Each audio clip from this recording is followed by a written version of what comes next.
Muramukije mwese banywanyi bacu mubana natwe mu makuru n'ibiganiro vya misi yose tuba turiko turabashikiriza kuri ino mboneshakure yacu kandi yanyu CTV, imboneshakure imwe rudende bashikiriza amakuru n'ibiganiro bitandukanye biba bivugwa irya nino.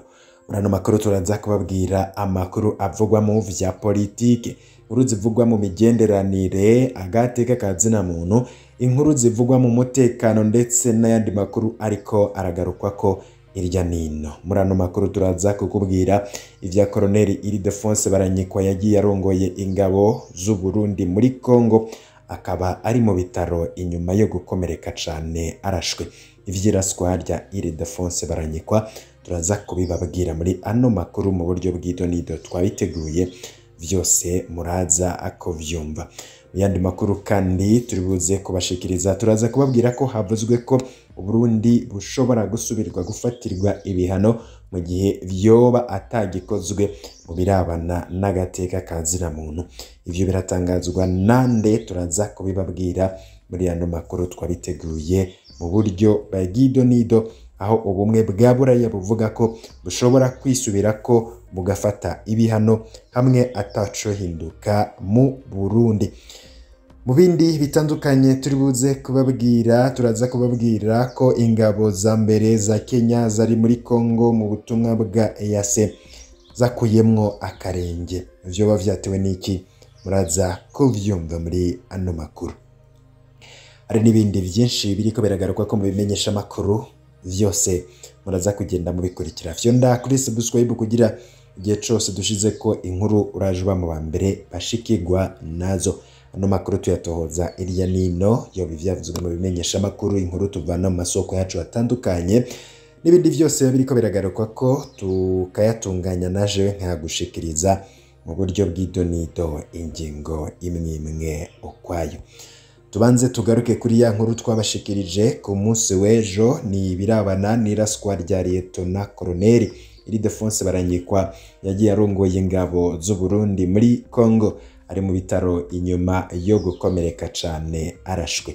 Haraciye ikiringo c'indwi zirenga zibiri Colonel Ildefonse Baranyikwa yagiye arongoye inteko z'u Burundi zagiye mu gihugu ca Republika Iharanira Intwaro Rusangi ya Congo atakayambukiwe, inyuma yo gukomereka bikomeye arasiwe mu mirwano yabahuje n'imihari y'abarundi mw'ishamba ry'ahitwa Itombwe, ni muri Republika Iharanira Demokarasi ya Congo. Hari kuva ku magenekerezo ya 14, ya 15 n'iya 16 Gitugutu 2022. Amakuru atangwa na bamwe mu basirikare bari bamwegereye avuga ko amaze iyo minsi ari ku musego kubera ko yababaye cane igihe yaraswa. Ayo makuru ajanye n'ikomereka ry'iyo ntwazangabo yagumye agirwa ibanga ntangere mu ntumbero yo kudaca intege abandi bagenzi we bari ku rugamba mw'ico gihugu ca Republika Iharanira Demokarasi ya Congo, bari gutuza imihari y'abarwanyi b'abarundi ya Red Tabara na FNL ya Aloyizi Nzabampema. Amakuru atangwa na bamwe mu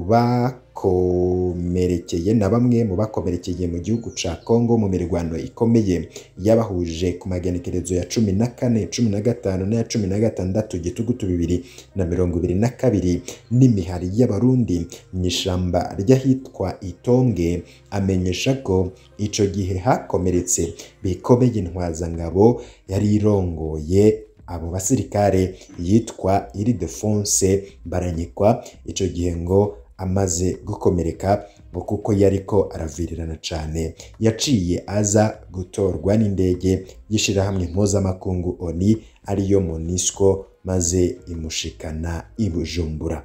Bamwe mu basirikare bavuga ko batasubiriye kumenya amakuru yiwe kuko bagumye bibaza ko yoba yahavuye acikana. Amakuru avuga ko arwariye ahantu hagizwe ibanga n'igisirikare c'u Burundi Bujumbura, yatanguye kuvurwa mu ntango zo muri iyi ndwi, aho ayo makuru yatangwa n'abahoze ari abagendanyi biwe nabo nyene bakomerekeye muri izo ntambara. Bamwe mu basirikare bakaba babwiwe ko amagara yiwe atifashe neza, ko mbere ashobora kurungikwa kuvurirwa mu mahanga. Abasirikare bari kumwe muri Congo bakavuga ko ikomereka ryiwe ryari ryagizwe ibanga kugira abasirikare bari kumwe n'imbonerakure bari ku rugamba muri Kongo ntibacike intege bari ku rugamba. Aba basirikare bikavurwa ko ubu basanzwe barongowe n'uwutwara akarere ka mbere ka gisirikare General de Brigade Dominique Nyamugaruka. Ivyo akaba ari vyo womenya kwiraswa rya Colonel Ildefonse Baranyikwa kuri ubu akitswe n'amagara, ntabwo yorohewe abe na gatoyi, amagara aramukitse. Nari nabikubwiye ko nza kukubwira amakuru harabana n'imigenderanire ni vya politike. Ubumwe bwa Burayi buvuga ko bushobora kwisubira ko bugafata ibihano hamwe ataco hinduka mu Burundi. Umuryango w'ubumwe bwa Buraya uhamagarira leta y'u Burundi gushira mu ngiro bimwe mu biboneka ivyo yiyemeje mu bijanye n'agateka kazina muntu hamwe n'ibijanye hamwe n'intwaro ishingiye ku mategeko. Ivyo bikaba vyashikirijwe mu itangazo userukira uwo muryango mu Burundi yashize ahabona kuri uwa kabiri, aho yamenyesheje ko uwo muryango uhagaritse ibihano vyari vyafatiwe bamwe mu bategetsi muri leta y'u Burundi. Yamara uwo muryango uvuga ko ushobora kwisubirako ku ngingo waraye ufashe mu gihe hamwe atocokogwa mu gihugu. Leta y'u Burundi itegerezwa gukora ibishoboka vyose kugira ngo ishire mu ngiro biciye mu buryo bugaragara kandi bushemeye amasezerano yiyemeje kunagura ibijanye n'agateka kazina muntu hamwe n'intwaro ishingiye ku mategeko. Ivyo nivyo ahanini umuryango w'ubumwe bwa Buraya usaba iyo leta, nk'uko tubisanga mu itangazo ubuserukira uwo muryango yasohoye kuri uwa kabiri, inyuma yaho akuriye ibihano vyari vyafatiwe abategetsi bamwe ba leta y'u Burundi kugenekerezo rya mbere gitugutu 2015. Nk'uko tubisoma mu itegeko ryatewe ko umukono kwa 24 gitugutu 2022, Ubakova arongoye inama y'ibihugu bigize ubumwe bwa Buraya. Amazina y'abantu batatu niyo yakuwe ku rutonde rw'abantu n'amashirahamwe bari bashizwe ku bihano mpuzamakungu n'uwo muryango. Abo nabo ni Gervas Ndirakobuca, Bataziranda Kugarika, Godefroid Bizimana hamwe na Leonard Ngendakumana. Naho umuryango w'ubumwe bwa Buraya waraye ufashe iyo ngingo uvuga ko utewe impungenge nyinshi nuko hari ibibazo bikomakomeye bitaratorerwa umuti canke inyishu mu Burundi, nk'uko kandi vyanerekanywe n'inama nkuru ya ONU ijejwe ivy'agateka kazina muntu hari kwigenekerezo rya 7 gitugutu 2022.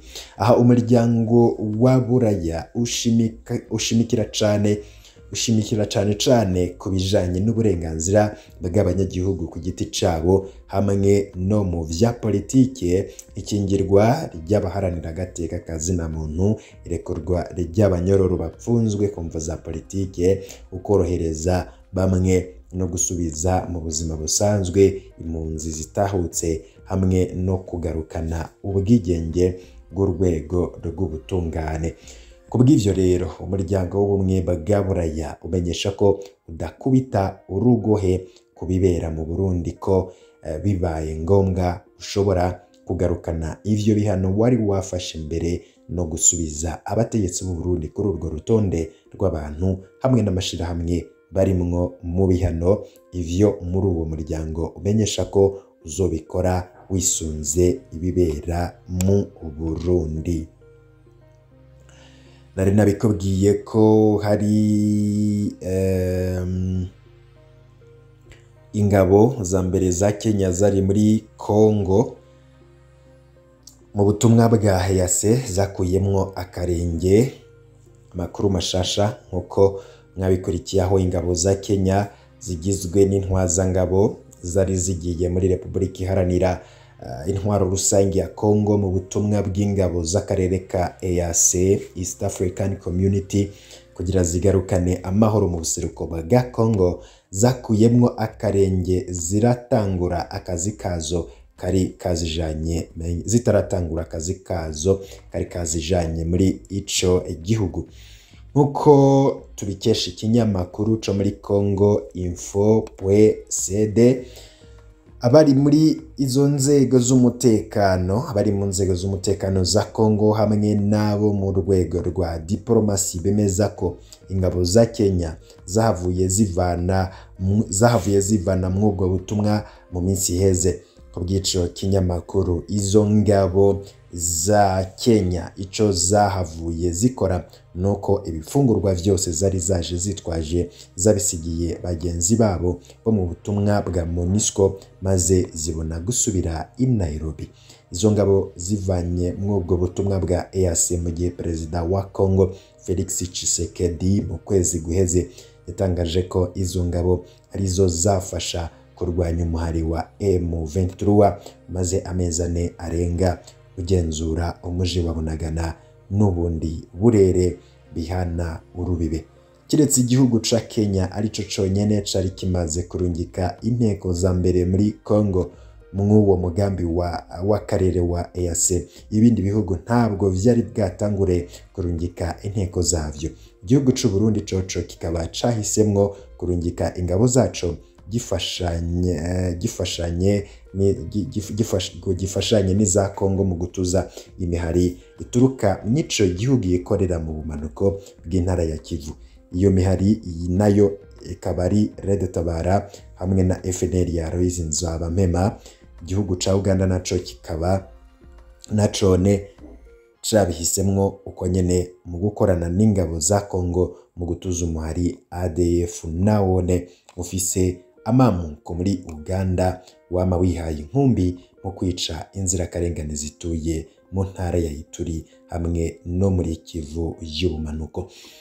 Kubaha izo ngabo za Kenya zikuyemwo akarenge mu butumwa bwa EAC zari zarungitswemo muri Congo ari nk'inkuru y'incamugongo nyishirwa mu ngiro y'umugambi w'akarere ka EAC ujanye no kurungika igisirikare c'akarere kije kugarukana amahoro mu buseruko bwa Kongo mu gutuza imihari y'abarwanyi yose irwanira muri ico gice.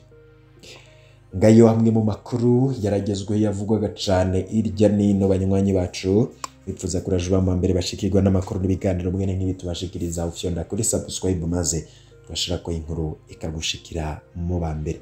Bivyiza kuri mwese nivyo ndabipfurije, mukanya ndaza nkubwira n'andi makuru atandukanye ariko aravugwa irya nino cane yavugwa ngaha mu Burundi muri politike, umutekano, agateka kazina muntu n'ubutungane n'ibindi bisata vyose tugenda tubashikiriza amakuru mwene nkayo.